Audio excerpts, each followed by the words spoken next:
সূরা আন-নাজম। রহমান রহিম আল্লাহ তাআলার নামে। নক্ষত্রের শপথ, যখন তা ডুবে যায়, তোমাদের সাথী পথ ভুলে যায়নি, সে পথভ্রষ্টও হয়নি।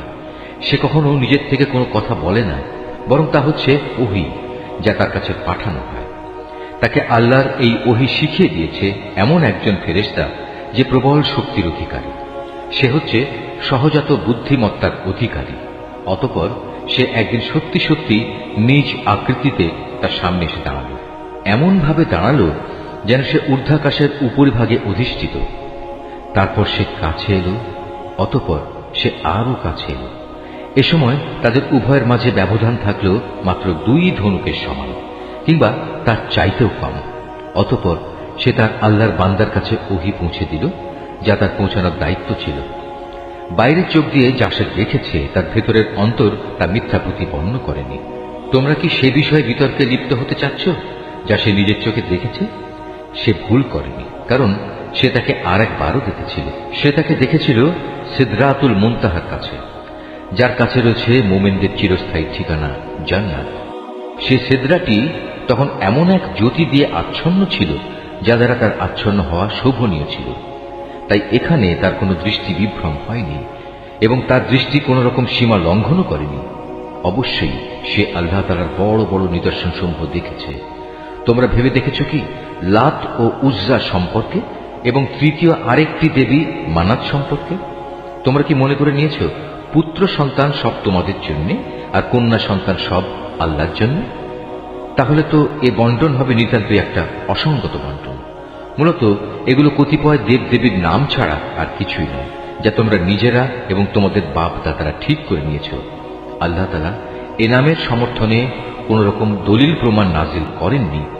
এরা নিজেদের মন গড়া আন্দাজ অনুমানেরই অনুসরণ করে, এবং অধিকাংশ ক্ষেত্রেই এরা নিজেদের প্রবৃত্তির ইচ্ছা আকাঙ্ক্ষার উপর চলে। অথচ তাদের কাছে ইতিমধ্যেই তাদের মালিকের পক্ষ থেকে সুস্পষ্ট হেদায়েত এসে গেছে। অতঃপর তোমরাই বলো, এদের কাছ থেকে মানুষ যা পেতে চায় তা কি সে কখনো পেতে পারে? দুনিয়া ও আখিরাত তো আল্লাহ তাআলার জন্যই। কত ফেরেশতাই তো রয়েছে আসমানে, কিন্তু তাদের কোনো সুপারিশই ফলপ্রসূ হয় না, যতক্ষণ না আল্লাহ তাআলা যাকে ইচ্ছা এবং যাকে তিনি ভালোবাসেন তাকে অনুমতি না দেন। যারা পরকালের উপর বিশ্বাস স্থাপন করে না, তারা ফেরেশতাদের দেবী তথা নারীবাচক নামে অভিহিত করে, অথচ এ ব্যাপারে তাদের কাছে কোনো জ্ঞানই নেই। তারা তো কেবল আন্দাজ অনুমানের উপরেই চলে, আর সত্যের মোকাবেলায় আন্দাজ অনুমান তো কোনো কাজেই আসে না। অতএব হে নবী, যে ব্যক্তি আমার সুস্পষ্ট স্মরণ থেকে সরে গেছে তার ব্যাপারে তুমি কোনো পরোয়া করো না, কারণ সে তো পার্থিব জীবন ছাড়া আর কিছুই কামনা করে না। তাদের মতো হতভাগ্য ব্যক্তিদের জ্ঞানের সীমারেখা তো ওইটুকুই। একথা একমাত্র তোমার মালিকই ভালো করে জানেন কে তার পথ থেকে বিচ্যুত হয়ে গেছে, এবং তিনিই ভালো করে বলতে পারেন কে সঠিক পথের সন্ধান পেয়েছে।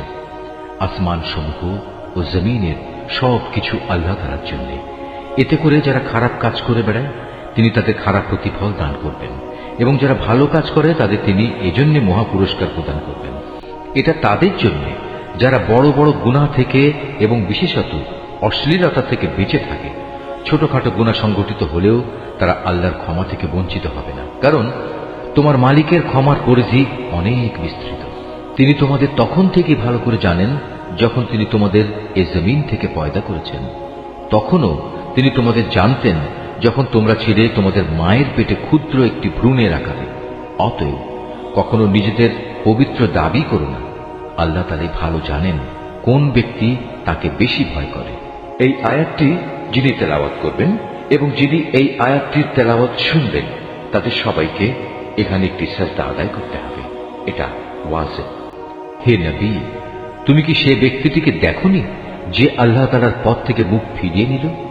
যে ব্যক্তি সামান্য কিছুই দান করল, অতঃপর সম্পূর্ণভাবে নিজের হাত গুটিয়ে নিল, তার কাছে কি অদৃশ্য জগতের কোনো জ্ঞান ছিল যে তা দিয়ে সে অন্য কিছু দেখতে পাচ্ছিল? তাকে কি একথা জানানো হয়নি যে মূসার কাছে পাঠানো আমার সহিফা সমূহে কি কথা লেখা আছে? তাকে কি ইব্রাহিমের কথা জানানো হয়নি? ইব্রাহিম আল্লাহর বিধানাবলী পুরোপুরি পালন করেছে। কোনো মানুষই অন্যের পাপের বোঝা উঠাবে না। মানুষ ঠিক ততটুকুই পাবে যতটুকু সে চেষ্টা করবে, আর তার কাজকর্ম পরীক্ষা নিরীক্ষা করা হবে এবং অচিরেই তা দেখা হবে। অতঃপর তাকে তার পুরোপুরি বিনিময় দেয়া হবে। পরিশেষে সবাইকে একদিন তোমার মালিকের কাছেই পৌঁছতে হবে। তিনি সবাইকে হাসান, তিনি সবাইকে কাঁদান, তিনি মানুষকে মারেন, তিনি তাদের বাঁচান। তিনি নরনারীর যুগল পয়দা করেছেন এক বিন্দু স্খলিত শুক্র থেকে। নিশ্চয়ই পুনরায় এদের জীবন দান করার দায়িত্বও কিন্তু তাঁর একার। তিনি তাকে ধনশালী করেন এবং তিনি পুঁজি দান করে তা স্থায়ী রাখেন। তিনি সেরা নামক নক্ষত্রেরও মালিক। তিনি প্রাচীন আদ সম্প্রদায়কে ধ্বংস করে দিয়েছেন। তিনি আরো ধ্বংস করেছেন সামুদ জাতিকে এমনভাবে তাদের একজনকেও অবশিষ্ট রাখেননি। এর আগে তিনি ধ্বংস করেছেন নূহের জাতিকে, কেননা তারা ছিল ভীষণ জালেম ও চরম বিদ্রোহী। তিনি একটি জনপদকে উপরে উঠিয়ে উল্টো করে ফেলে দিয়েছেন। অতঃপর সে জনপদের উপর তিনি ছেয়ে দিলেন এমন এক ভয়ঙ্কর আযাব যা তাকে পুরোপুরিভাবে ছেয়ে দিল। তারপরেও হে নির্বোধ মানুষ, তুমি তোমার মালিকের কোন কোন নিদর্শনে সন্দেহ প্রকাশ করো? আযাবের সতর্ককারী এ নবী তো আগের পাঠানো সতর্ককারীদেরই একজন। তড়িৎ আগমনকারী কিয়ামতের ক্ষণটি আজ আসন্ন হয়ে গেছে।